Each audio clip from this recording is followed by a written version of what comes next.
Namaste. There are people who can walk into a party or gathering with panache and stand up to and speak to any audience in a way. On the flip side, there are people who get jittery, even at the thought of starting a conversation or dating. Such people like to avoid social contacts. At times, as simple as making an eye contact, they shy away from. These may be the symptoms of social phobia. It is a disorder that affects thousands and hundreds of people who are not able to make most of their lives owing to this condition. Today, we talk on social anxiety disorder with our psychoanalysis consultant, Mr. Himanshu Vai. Namaste, sir. Namaste. Well, let me start off with the obvious. What is social phobia? Social phobia is something which today we call as social anxiety disorder. And this is a disorder where the person feels highly anxious if he has to go to a social occasion, if he has to be a part of a collective gathering, and he feels so uncomfortable that he usually tries to avoid this kind of occasions. And the constant fear at the bottom of his heart is that people will judge me, there is something wrong with me, people will pass adverse comments, mock at me, hurt me, humiliate me, and it will cause pain to me. So any participation in a collectivity is linked to pain, to hurt, and that is what causes anxiety. And this anxiety of being in any social gathering, in any social context, is what we call social anxiety disorder, or in everyday discourse, we term it as social phobia. So what are the symptoms of a person who is suffering from social phobia? The symptoms are, first, there is a anxiety whenever the person has to go to a social occasion. If he decides to go, there is a constant fear of being judged. There is a constant fear of being humiliated. There is a fear that he may be asked to perform something in that collective gathering and he may not be able to do it, or do it so clumsily that people laugh at him and mock him. There is this avoidance of social situations, avoidance of collective presence, okay? And often acting very awkward in those situations. The symptoms are not very wide in variety. They all boil down to anxiety in a social occasion. Okay. So basically avoiding gathering. Yeah, any social occasion, right? Any group activity they try to avoid. And in extreme cases, it may also go to avoidance of people at one-to-one level, but that becomes a kind of an avoidant disorder. In the social context, we are essentially looking at avoidance of social occasions. Gatherings. Okay. And so what are the psychoanalytic explanation, the causation of the social phobia? Why does one feel anxious about it? Yeah. So in normal discourse, people say it's a simple crisis of confidence. But when we go deeper, we analyze and we realize there are a variety of causes of it. The most common cause that people know of is the cause of inferiority. That there is something wrong with me, I am inferior in some sense, that will be found out and people will judge me, mock me, humiliate me. So the first category of causes is the causes related to inferiority, where the three outcomes are apprehended. People will judge me, people will mock at me, people will humiliate me. So all the three are different in terms of intensity, but the root is the same. There is something wrong with me, I am inferior in some sense, and therefore these things can happen to me which will cause pain to me, and therefore the anxiety. That is one understanding. The second understanding, which is not well known, is the aspect of shame, what Kohut calls as inability to get proper mirroring in early childhood, and therefore the arrested uh, development, where because the exhibitionism was not met with approval, it turned back into a shame and one got fixated there. So suppose you are moving on a road and people are looking at you from both ways. Many people will find it extremely uncomfortable, especially somebody with social phobia will find it extremely uncomfortable.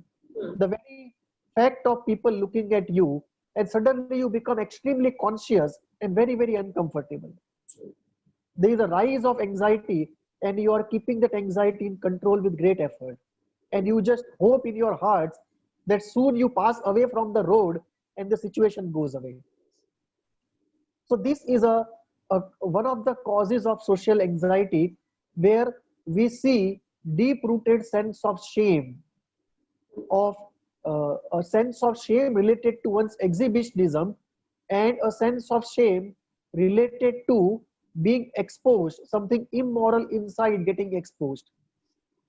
So there is the second category of cause of social anxiety, which has to do with shame, and which has to do with arrest of development because of lack of mirroring in early stages. So there is a shame at one's exhibitionism, and there is a shame at being exposed, something immoral inside getting out, revealed, leaked out to the world. Second category. The third category of cause has to do with uh, an unconscious movement towards a manic high, when one gets so many people to look and appreciate oneself. And there, the fear is that because I always wanted people to be around and appreciate me, and now this has come true, this is such a happy manic moment that I will go crazy in this and do something embarrassing which I will later regret.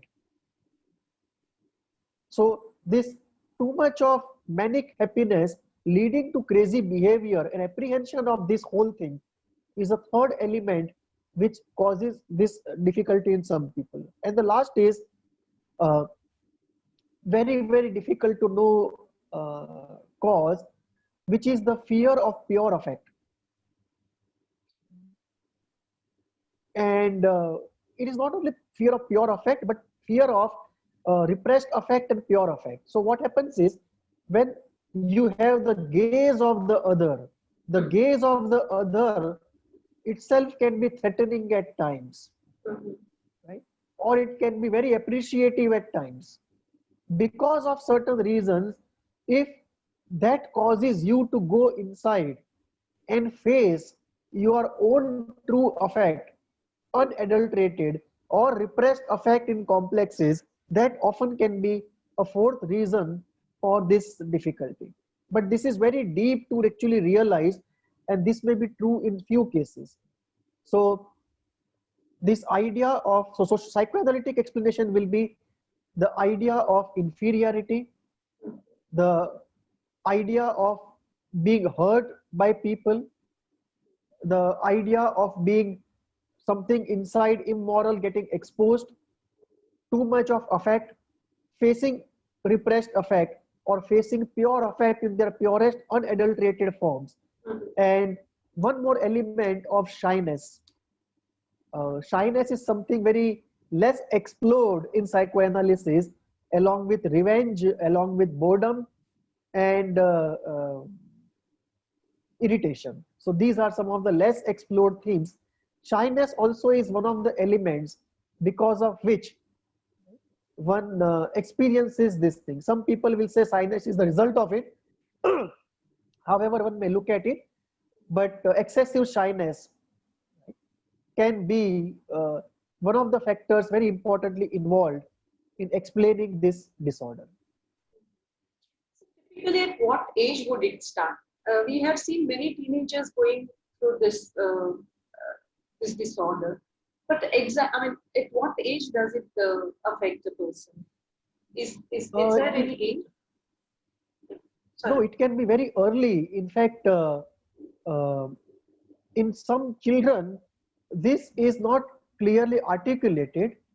Rather, they express the anxiety of this disorder by throwing tantrums, by crying, by feeling irritated. At times, they develop some psychosomatic symptoms of muscle cramps or stomach ache, which is what shows us that at very early ages also this disorder can be at play, although they are not able to articulate it very clearly. Right. So it can happen very early, and in teenage years it becomes very pronounced, Mhm. and even in later years many people will have it for almost a lifetime unless they really address that issue. Right. So it can start very early, uh, and in fact in the diagnostic criteria also they have made a difference that out of 6 or 7 criteria, I think they have to fulfill 3: general person, adult person, but a child can have to fulfill only 1 criteria to get diagnosed. Oh, okay. Yeah, so there is a difference. So there is definitely a possibility of very early onset, and the diagnostic criteria also is different. So it seems to have to do with very early intrapsychic childhood events. Mhm. So it is not something which is always building up over time. It is not always something which is behaviorally learned. Mhm. Since the onset is possible so early, it tells us that very early life intrapsychic events seem to be more responsible than outer behavioral learning. Okay. So that brings me to my another question. How does psychoanalysis help in healing social phobia? Uh, this is one particular disorder where psychoanalysis is best used along with behavioral therapy, Okay. because we are looking here at a deep-seated inferiority, a deep-seated sense of shame, a deep-seated shyness, a deep-seated fear of gaze, of disintegration. And therefore, psychoanalysis would approach it in terms of classical psychoanalytic therapy of the Cohusian type. Mhm. The person needs lot of holding. The person needs to go back to that time where his exhibitionism was met with censor, with criticism, and therefore that exhibitionism and need for fame got converted into an acute form of shame which was repressed. And that sort of almost diluted whatever confidence he had in himself. So restarting that arrested process through a cohesion holding, at times even by using the Spotnitz technique of joining in. So these are the ways in which psychoanalysis would go about it, that we go in a more supportive therapy mode for a very long time in a cohesion mode, if necessary also using the technique of joining in, and only after the person is really ready, safe and trusting in the therapy atmosphere, he feels safety and trust in the therapy space, we can move over to the uh, classical interpretative work which deals with inferiority, the facing of pure affect, the uh, too much of catastrophizing, inability to tolerate affect, internalization of a good, reliable, stable object, and so on.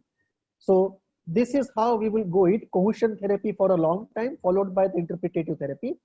And based upon the severity, whether it is mild, moderate, or severe, we would be looking at, from in mild cases, uh, uh, 2 sessions for 6 months to uh, 3 sessions or 4 sessions per week, going up to 2 years or 2.5 to 3 years in extreme cases, where the social anxiety almost borders on an avoidant personality disorder kind of situation. Hmm. So it depends upon what severity we are dealing with, and best would be to couple the psychoanalytic exploration with behavioral therapy, because this is one area where behavioral therapy also has a lot to contribute, and together with psychoanalytic approach, this can form a very good synergetic couple Mhm. for healing this particular disorder. And so, how about holistic healing? Does that have a role to play? Yes, I think in holistic healing, psychodrama especially has a very big role to play in healing this disorder. Mhm. So, psychodrama, uh, support groups, Mhm. public speaking groups, Mhm. creativity groups, Mhm. performance groups, any group activity which bolsters up the confidence of the person, provides him practice to Mhm. be efficient in a social situation. All those holistic healing tools, all those helping tools are also look at tools like Reiki, pranic healing, homeopathy. Mhm. You can also look at relaxation tools. If the person is feeling too anxious before an event, he can use pranayam, he can use music, he can use yoga. Mhm. He can also use art therapy to bring out what exactly are the fears in the mind of the person related to a gathering. And one last thing, uh, I have also found that in some Osho group meditations, there is Mhm. this element of dance. Mhm. Okay. And that dance in a collectivity where everyone is dancing first with eyes closed and then with eyes open, Mhm. that has proved to be a great healer Right. for many people who otherwise could not open up in social situations. Okay. So group dance where everybody is accommodative Mhm. and supportive and not fault finding and critical, Mhm. that kind of a group dance is very, very healing for this essential disorder. And so, how about patient education? Does it help for a patient to know? How do you approach that? Yes, yeah. I think patient education is very important because essentially the patient is fighting against some dysfunctional fantasies Hmm. which he believes to be true. That people are out there waiting to judge him, waiting to mock at him, waiting to humiliate him and hurt him, which is obviously not true. Mhm. So essentially, the person is suffering from his false beliefs. Hmm.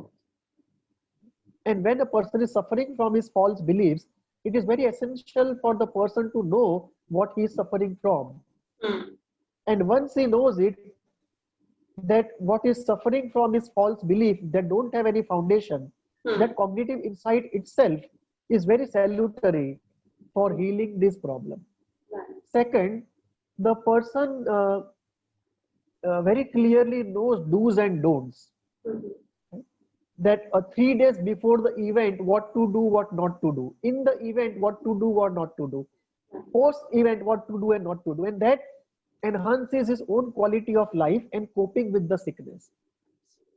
Third, if he is taking psychotherapy uh, and he knows what aggravates or what heals him, Hmm. he can go and report to the therapist. And if he's taking anti-anxiety pills, he can go and report to the psychiatrist what is working and what is not working if he knows the scientific causation, Hmm. right? uh, in terms of uh, in terms of his sickness and the scientific knowledge about it. If he knows about his sickness, he can also collect tools or get associated into collective meetings or Mhm. collective support groups which are salutary for him. And lastly, his reporting to the therapist and the uh, psychiatrist becomes very focused and meaningful because he knows what is important and what is not important. Absolutely. And how about the family members or the caregivers? What do they need to know? It's very important because usually they are into flat criticism of the person.